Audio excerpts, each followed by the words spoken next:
شہرمان صاحب، بھارت کی جھوٹ اور سازشوں کے باوجود پاکستانی وفد نے بین الاقوامی برادری کے سامنے پاکستان کا موقف رکھا. سینتاس معاہدے کے بارے میں بات ہوئی اور اس کے علاوہ مسئلہ کشمیر پر بات ہوئی. جو ٹیررسٹ اٹیکس، جو پراکسیز بھارت کی چل رہی ہیں پاکستان میں، اس کے اوپر بھی بڑے خوبصورتی سے تمام طرف پاکستان کا بیانیہ پیش کیا. آپ کو کیا لگتا ہے کہ یہ جو وفد تھا کس حد تک کامیاب ہوا ہے اپنا بیانیہ اسٹریٹ فارورڈلی، کلیئرلی عالمی برادری کے سامنے رکھنے میں؟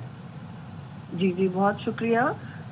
میں ابھی رات ہی کو واپس آئی ہوں جی، اور میں آپ سے یہ ضرور کہوں گی کہ یہ 2 ہفتے کے جو ڈپلومیٹک بلٹس کریگ تھا وہ 4 شہروں میں سے ہوتا ہوا گیا ہے، اور چیئرمین بلاول کی قیادت میں متعدد میٹنگز ہوئی ہیں، اور میں سمجھتی ہوں ہر میٹنگ ٹارگیٹڈ اور سحر حاصل رہی ہے. کوئی ایسی اس طرح کی فوٹو آپ ٹائپ میٹنگز نہیں تھیں.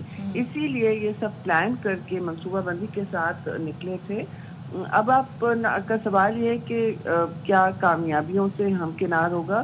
جی دیکھیے، ایسا ہے کہ جو ہم امریکہ سے نکل رہے تھے تو آپ نے ان کے اسٹیٹمنٹس بھی سنے، آپ نے ان کے سارے جو رد عمل تھا ڈائریکٹلی انڈائریکٹلی ہر طرف سے نظر بھی آیا ہے. ان کے اسٹیٹ ڈپارٹمنٹ کے اسپوکس مین نے بھی کہا کہ ہمارے رشتے استوار بھی ہیں اور بہتر ہو رہے ہیں. پاکستان کے حوالے سے دیکھیے، یہ جو آپ نے سینتاس معاہدے کی بات کی ہے، وہ ہر جگہ ہر میٹنگ میں اس پر سب نے تشویش، ہر ملک میں تشویش کا اظہار کیا ہے، اور نہ صرف سوال کیے کافی، لیکن آگے انفارمیشن کی بھی طلبگاہ ہیں سارے کے سارے. تو اس کا مطلب اس میں دلچسپی بھی ہے، اور پاکستان کا موقف میں انہوں نے پاکستان کے موقف میں تائید کی کہ دیکھیے پانی کو آپ اس طرح ٹرانس باؤنڈری پانی کو ویپنائز نہیں کر سکتے، اور یہ ایک خطرناک مثال سیٹ کی جا رہی ہے جو ہندوستان کو نہیں کرنی چاہیے. ایک اور بات میں کہوں گی کہ دہشت گردی کے حوالے سے بھی خاص طور سے ہر ملک میں یہ ظاہر ہے، کیونکہ بھارت نے ایک اپنا مضمون بیانیہ بنایا ہوا ہے. ان کے مقاصد ہی یہی ہیں کہ پاکستان کا نام خراب کیا جائے اور اپنے فیلیئرز وہ ڈالیں پاکستان پر. تو اس پر بھی کھل کر بات ہوئی ہے ہر جگہ. ہم نے کوئی اس میں پیچھے نہیں ہٹے کہ دیکھیے ہمارے پاس فہرست جو ہے بھارت کے دہشت گردی اور پراکسی بیہیویئر کی، خاص طور سے بلوچستان میں، وہ تو خاصی لمبی ہے. ایویڈنس بھی ہمارے پاس زیادہ ہے، یعنی کہ سرونگ ملٹری آفیسر کہاں، ان کا تو نہیں ہے، ان کا ہے ہمارے پاس، ہمارا تو نہیں ہے جی.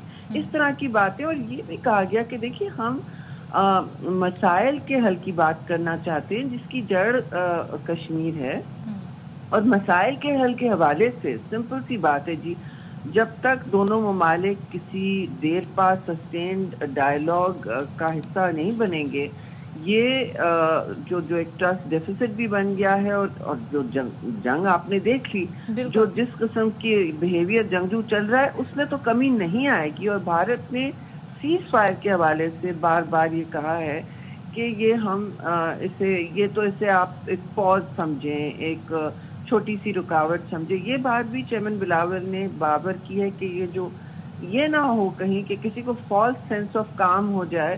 آپ کو پتہ ہے یہ ویسٹرن ممالک خاص طور سے، ظاہر ہے ہر ملک اپنے کاموں میں بزی ہو جاتا ہے، ان کی ترجیح ہوتی ہے. تو انہوں نے کہا دیکھیے یہ جو آپ کو سیز فائر نظر آ رہا ہے، ہمیں تو بار بار بھارت دھمکی دے رہا ہے اور دنیا کو دھمکی دے رہا ہے کہ وہ جب چاہیں، جس وقت چاہیں، بغیر جواز کے پورے خطے کو اور پھر پوری دنیا کو عسکریت کی لپیٹ میں لے سکتے ہیں. اور یہ پہلی دفعہ ہے جو کہ نیوکلیئر جنگ ہو سکتی ہے، جس طرح انہوں نے بیلسٹک میسائل استعمال کیے ہیں ڈیول یوز. وہ پلے بک وہی ہے جو اسرائیل کی ہے. شہری صاحبہ ایک چیز بتائیے گا، ایک اس پری 10th میں، یعنی 10th میں سے پہلے کی اگر ہم بات کریں تو ایک ڈیفرنٹ امیج تھا دنیا میں بھارت کا. بھارت کو اس خطے کا سب سے اہم ملک جانا جاتا تھا، چاہے اس کی ریزن جو ہو وہ آپ سمجھے رائٹلی اس کو سمجھا جاتا ہو. لیکن پاکستان نے جس طریقے سے اپنی دھاک بٹھائی ہے، جس طریقے سے ہمیں عسکری کامیابی اور سفارتی سطح پہ بھی اب یہ سلسلہ جاری ہے. جب آپ وہاں گئیں، ڈیلیگیشن سے ملی، مختلف کنٹریز میں مختلف پولیٹیشین سے آپ لوگوں کی گفتگو ہوئی، کچھ آپ لوگوں کو احساس ہوا کہ اب پاکستان کو ایک ڈفرینٹ لینس سے دیکھا جا رہا ہے یا اس خطے کے ڈائنامکس اب چینج ہو گئے کیونکہ ہم نے الحمدللہ جو کامیابی حاصل کی؟ جی بے شک، میں سمجھتی ہوں خطے کی اسٹریٹجک کیلکولس اور ڈائنامکس بالکل فرق ہوئے، کیونکہ پاکستان نے اپنی کنونشنل ڈیٹرنس کا بھرپور ایک سب کو دنیا کو دے دیا ایک ایگزامپل کہ دیکھیے یہ ہمارے پاس کیپیبلٹیز ہیں، اس طرح ہمارا رسپانس ہے، لیکن ہمارا ایک ریسٹرینڈ اور اسٹریٹجک تحمل والا رسپانس رہا ہے۔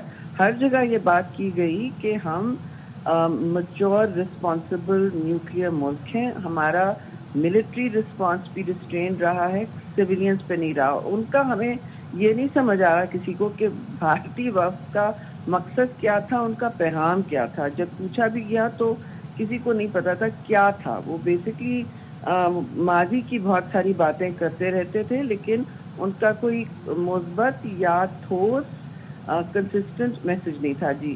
اور پاکستان کو جہاں تک آپ کہنے ظاہر ہے، دیکھیے دنیا نے بھی دیکھا ہے کہ نیٹ سیکیورٹی پرووائڈر کون ہے۔ اب ہندوستان کو نیٹ سیکیورٹی پرووائڈر بنایا گیا تھا نا، ایشیا پیسفک انڈو ایشیا ہو گیا، نام بھی بدل گئے، تو ایک بہت بڑے ملک کے ریجن کو جو اس وقت خاصا مشتعل ہے یہ کیا گیا۔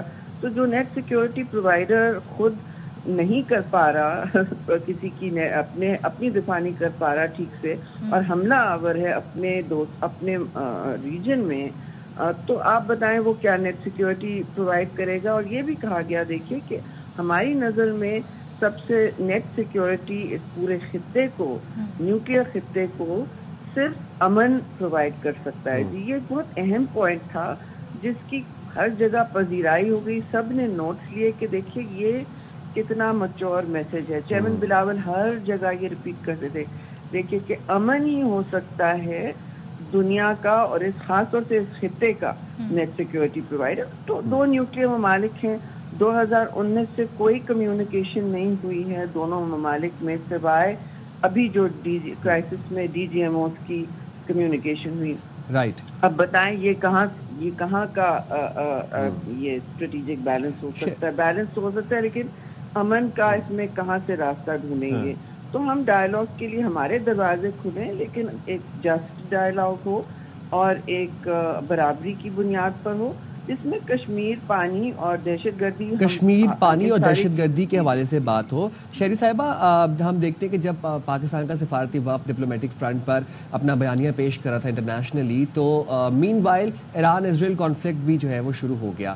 اب میں یہ جاننا چاہتا ہوں کہ obviously پرائمری گول تو اس سفارتی وفد کا یہی تھا کہ پاکستان کا بیانیہ رکھا جائے عالمی برادری کے سامنے آفٹر دا 10th میں Pakistan India war situation, but کیونکہ پیٹرن تو سیم تھا، پاکستان کے اوپر بھی جنگ مسلط کی گئی اور ادھر سے ایران کے اوپر بھی جنگ مسلط کی گئی اسرائیل کی جانب سے، تو آپ لوگوں کی تمام تر گفتگو میں یا میٹنگز کے اندر ایران کو ڈسکس کیا گیا کہیں پر؟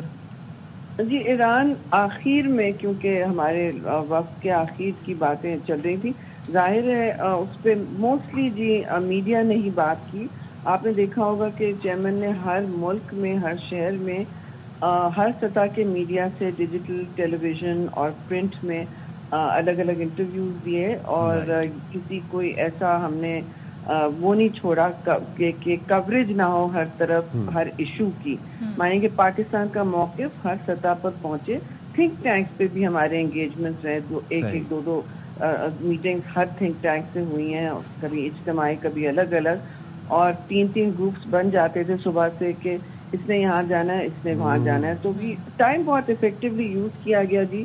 اور مطلب کہیں تو ایسا لگا تھا کھانے پینے اور سونے کا بھی وقت نہیں مل رہا تھا۔ نہیں، اس بات پہ بالکل آپ کو خراج تحسین پیش کرنا چاہیے کہ جس طرح سے آپ لوگوں نے سفارتی محاذ سنبھالا ہے۔ Hats off to Bilawal Bhutto صاحب and the entire team, the entire وفد۔ بہت شکریہ شہر رحمان صاحبہ، آپ نے باخبر سویرا کے لیے وقت نکالا۔